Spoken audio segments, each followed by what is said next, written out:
Project leaders and stakeholders, it's time to stop getting fed interpreted project data and the story that goes with it and start interpreting that data yourself.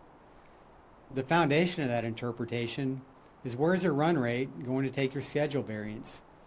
In this case, you can see you're going to need to do 80% better than you've currently been running on average to make a 0-day variance. Now you can start to move that slider and change that end date interactively and test where would different run rates take that schedule variance. You're not waiting 2 to 3 weeks for a scheduler to do a scenario or a bottoms-up rebaseline. If you even have access to that information, you can do it in real time. So where is this information coming from?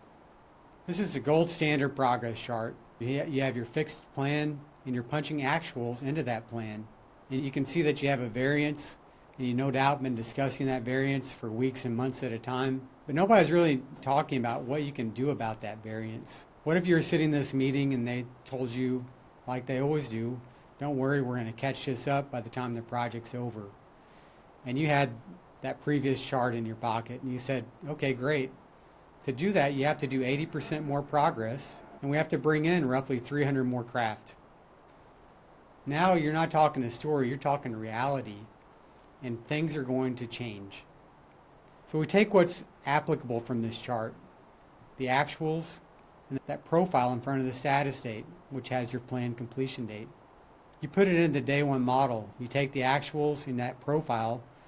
You're no longer looking backwards at a variance. Your plan is a forward-looking redistribution and that direct connection between a run rate and that schedule variance. That's your plan. You're not looking at a plan that's a year old.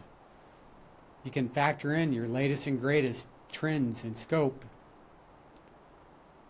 You can look at a weather event that the contractor failed to model out appropriately. It happens, but let's put that in there like it's supposed to be. What if you continue with your current run rate?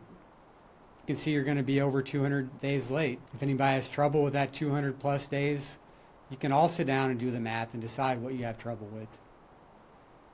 You can back out those scenarios and start to bracket out realistic completion dates that everybody understands.